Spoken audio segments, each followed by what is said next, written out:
येथील निघोज येथे रात्री 1 ते 2 च्या सुमारास निलेश भगवान भूकन राहणार निघोज येथील तळेमाळ वस्ती इथे गोठ्यावरती 1 ते 1:30 च्या सुमारास या गोठ्याला आग लावून गाड्यांची बैल जखमी करण्यात आली आहेत आणि माणसांना देखील आगीमध्ये जखमी करण्याचा प्रयत्न करण्यात आला। आग एवढी भयंकर होती की 2 बैल जोडही यामध्ये मोठ्या प्रमाणात जखमी झालेत, तर दुसरे जनावर वाचवण्यात यश आलंय। बैलजोडी ही गाड्यांची बैलजोडी असल्याने त्याची किंमत 15 ते 20 लाख रुपयापर्यंत आहे। त्यामध्ये ते 2ही जखमी झालेत।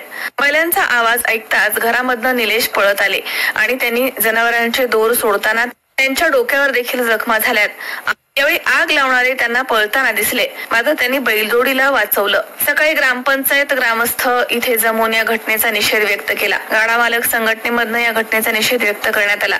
सदर घटनेचा सकाळी पंचनामा करण्यात आला। पंचनाम्यामध्ये ग्रामसेवक संजय पवार, तलाठी Bhausaheb Dattatray Kale, police constable Shivaji Kadus Patil, police head constable Prashant Dinkar, police constable Prakash Bobde तसेच पोलीस कॉन्स्टेबल गणेश डोंगरे हे या ठिकाणी उपस्थित होते। वैद्यकीय अधिकारी गुंड डॉक्टर यांनी जखमी जनावरांवरती औषध